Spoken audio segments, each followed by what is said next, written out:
श्री स्वामी समर्थ. नमस्कार मित्रांनो, आज आपण अशा एका विषयावर बोलणार आहोत जो तुमच्या आयुष्याचा दृष्टिकोन बदलून टाकेल.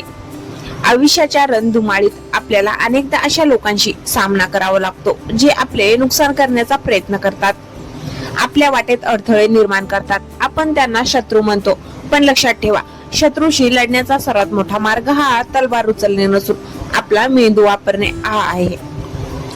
आज मी तुम्हाला सांगणार आहे की कशा प्रकारे तुम्ही शांत राहून डोकं चालून शत्रूला त्यानेच विणलेल्या जाळ्यात कसे अडकवू शकता. पहिली आणि सर्वात महत्वाची गोष्ट म्हणजे शांतता. जेव्हा कोणी तुमच्यावर वार करतो किंवा तुमच्या विरुद्ध कट रचतो तेव्हा आपली पहिली प्रतिक्रिया असते राग.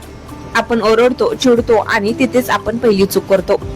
शत्रूला नेमकी हेच हवे असते, त्याला तुमची मानसिक शांतता भंग करायची असते. पण जर तुम्ही शांत राहिला तर त्याचा पहिला डाव तिथेच फसला असे समजा. तुमची शांतता त्याला गोंधळात टाकते. त्याला प्रश्न पडतो की मी याच्यावर वार केला तरी हा हसतोय कसा, याला फरक का पडत नाही. तुमची शांतता तुमचे सर्वात मोठे शस्त्र आहे. जेव्हा तुम्ही प्रतिक्रिया देणे बंद करता तेव्हा तुम्ही परिस्थितीवर नियंत्रण मिळवता. दुसरा महत्वाचा मुद्दा म्हणजे शत्रूच्या मानसशास्त्राचा अभ्यास. कोणताही शत्रू जेव्हा तुमच्यासाठी खड्डा खणतो तेव्हा त्याला स्वतःच्या हुशारीवर खूप गर्व असतो. तो अति आत्मविश्वासामध्ये असतो. तुम्हाला फक्त त्याच्या या आत्मविश्वासाचा वापर करायचा आहे. त्याला असे भासून द्या की तुम्ही खरंच त्याच्या जाळ्यात अडकला आहात. जेव्हा त्याला वाटेल की तो जिंकतोय तेव्हा तो गाफील राहील. आणि हीच ती वेळ असते जेव्हा तुम्ही तुमची खरी चाल चालायची असते. शत्रूला हे कधीही कळू देऊ नका की तुम्हाला त्याचे डावपेच माहिती आहेत. त्याला अंधारात ठेवा. त्याला वाटू द्या की तो शिकारी आहे, पण प्रत्यक्षात तुम्ही त्याला अशा वळणावर आणून सोडले आहे जिथे तो स्वतः शिकार होणार आहे. आता आपण तिसऱ्या मुद्द्याकडे वळूया, तो म्हणजे माहितीचा अधिकार. युद्धात माहिती ही सर्वात मोठी शक्ती असते. शत्रूच्या ताकदीपेक्षा त्याच्या कमकुवत बाजू शोधा. प्रत्येक माणसाची एक कमजोरी असते, मग तो अहंकार असो, लोभ असो किंवा भीती. एकदा का तुम्हाला त्याची कमजोरी समजली की तुम्ही त्याला तिथेच डिवचू शकता.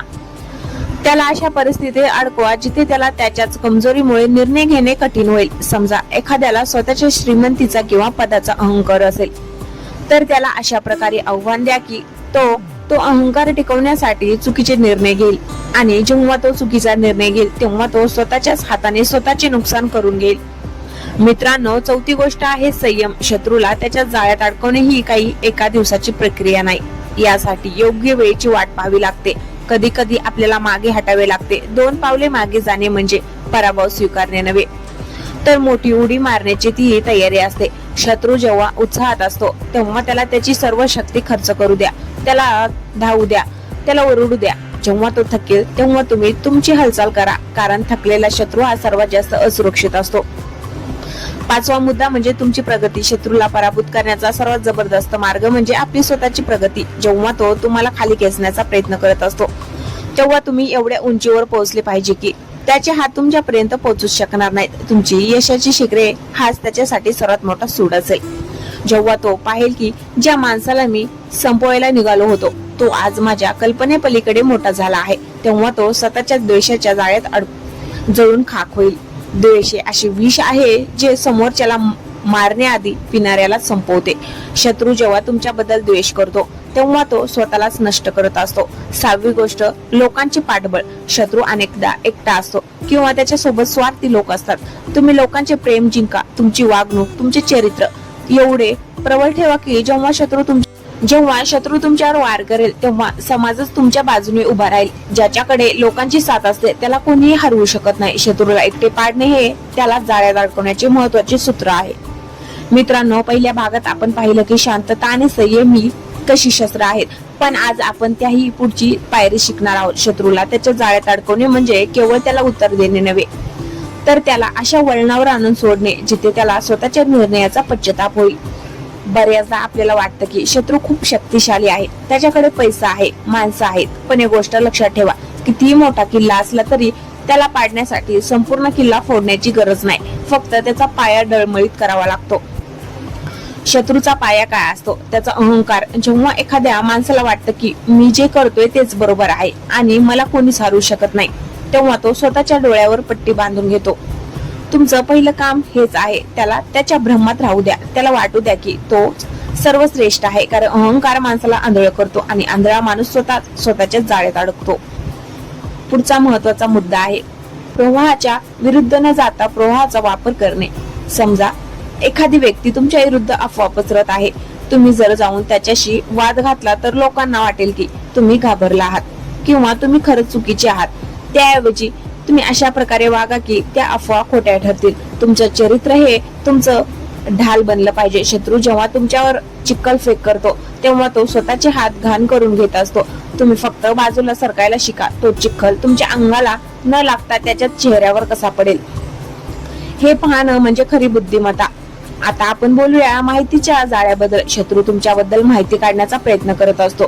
त्याला चुकीची माहिती द्या. त्याला असं वाटू द्या की तुम्ही अमुक एका कामात व्यस्त आहात किंवा तुम्ही कमजोर झाला आहात. जेव्हा तो त्या कमकुवत जागी वार करायला येईल तेव्हा त्याला कळेल की तिथे तर तुम्ही नाहीच आहात, उलट तुम्ही त्याच्या पाठीमागे उभे आहात. यालाच म्हणतात सावलीशी लढायला लावणे. तो तुमच्या सावलीशी लढत राहील आणि तुम्ही तुमची खरी ताकद वाचून ठेवाल.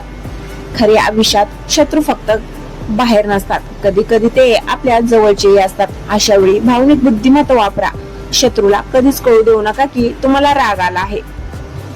ज्या दिवशी तुम्ही तुमच्या भावनावर ताबा मिळवता त्या दिवशी तुम्ही अर्धी लढाई जिंकलेली असते. शत्रू तुम्हाला चिडवण्याचा प्रयत्न करेल, तुम्हाला चिडवेल, तुमचा अपमान करेल, पण जर तुम्ही हसून त्याकडे दुर्लक्ष केलं तर त्याचा तो वार रिकामी जातो. वार रिकामी गेला की शत्रूचा आत्मविश्वास ढासळतो. त्याला वाटतं की त्याचे मंत्र आता चालत नाहीत. हीच त्याची हार असते. अजून एक महत्वाची रणनीती म्हणजे शत्रूच्या मित्रांना आपलंसं करणे. शत्रू हा त्याच्या भोवती असलेल्या माणसामुळे ताकदवान असतो. जर तुम्ही तुमचं वर्तन चांगलं ठेवलं तर त्याच्याच गटातील लोक तुमच्याबद्दल आदर बाळगू लागतील. जेव्हा त्याचेच लोक तुमच्या बाजूने बोलू लागतील तेव्हा तो आतून खचून जाईल. विश्वासघात हा सर्वात मोठा जाळा असतो. शत्रूला असं वाटू द्या की त्याचे लोक त्याच्या पाठीशी आहेत, पण प्रत्यक्षात ते तुमच्या विचारांनी प्रभावित झालेले असावेत.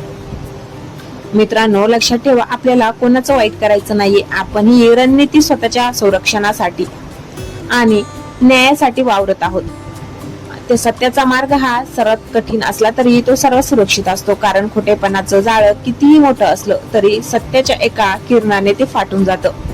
शत्रू जेव्हा तुमच्यासाठी जाळे विणतो तेव्हा तो खूप मेहनत घेतो, रात्रंदिवस विचार करतो. तुम्ही फक्त तुमचं काम प्रामाणिकपणे करत राहा. तुमचं यश हे त्यांच्यासाठी सर्वात मोठं जाळं ठरेल. तो तुम्हाला खाली बघताना पाहू इच्छितो, पण तुम्ही जेव्हा आकाशाला गवसणी घालता तेव्हा त्याचा तो जळफळाट त्याला स्वतःला संपून टाकतो. शेवटी एक मंत्र कायम लक्षात ठेवा, विनाशकाले विपरीत बुद्धी. जेव्हा एखाद्याचा अंत जवळ येतो तेव्हा त्याची बुद्धी भ्रष्ट होते. शत्रूला चुका करू द्या. तो जेव्हा पहिली चूक करेल तेव्हा त्यावर लगेच प्रतिक्रिया देऊ नका.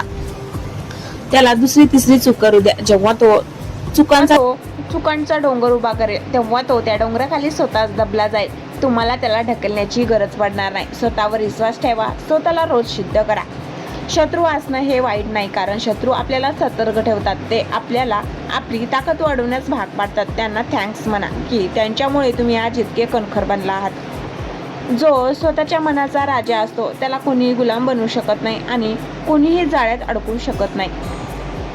तुमच्या आवाजात हा आत्मविश्वास असू द्या. जेव्हा तुम्ही हे बोलाल तेव्हा ऐकणाऱ्याला वाटलं पाहिजे की त्याच्या समोर एक योद्धा उभा आहे, जो केवळ शब्दाने नाही तर विचाराने क्रांती घडू शकतो. तुमची काही मिनिटांची माहिती हजारो लोकांना संकटातून बाहेर काढू शकते. लक्षात ठेवा, शांत राहा, हुशार बना आणि नेहमी एक पाऊल पुढे राहा. हीच यशाची आणि शत्रूला त्याच्या जाळ्यात अडकवण्याची गुरुकिल्ली आहे. शेवटी एक गोष्ट कायम लक्षात ठेवा, कोणत्याही व्यक्तीला शत्रू मानण्यापेक्षा त्याला एक धडा माना. त्याने तुमच्या आयुष्यात येऊन तुम्हाला सावध राहण्यास शिकवले, तुम्हाला तुमची खरी ताकद दाखवून दिली. त्यामुळे त्यांच्याबद्दल मनात कटुता ठेवण्यापेक्षा त्यांच्या डावांना बुद्धिबळाच्या खेळासारखे हाताळा. खेळाडू व्हा, बळी ठरू नका. जेव्हा तुम्ही तुमच्या आयुष्याचे नियंत्रण स्वतःच्या हातात घेता तेव्हा जगातील कोणतीही शक्ती तुम्हाला हरवू शकत नाही. तुमचे ध्येय हे केवळ शत्रूला हरवणे नसावे तर स्वतःला अधिक प्रबळ बनवणे असावे. ज्या दिवशी तुम्ही स्वतःच्या कमजोरीवर विजय मिळवला त्या दिवशी शत्रूचे अस्तित्व आपोआप संपून जाईल, कारण जो स्वतःला ओळखतो त्याला कोणीही जाळ्यात अडकू शकत नाही. उलट तो जगाला मार्ग दाखवतो. लढत राहा, शिकत राहा आणि नेहमी लक्षात ठेवा, तुमचे सर्वात मोठे सामर्थ्य तुमच्या विचारांमध्ये आहे. शत्रूला त्याच्या जाळ्यात अडकवणे म्हणजे हिंसा करणे नव्हे तर सत्याच्या आणि संयमाच्या बळावर त्याला त्याची जागा दाखवून देणे आहे. होय, विजय तुमचाच आहे. फक्त चाल तुमची आणि वेळ योग्य असायला हवी. धन्यवाद.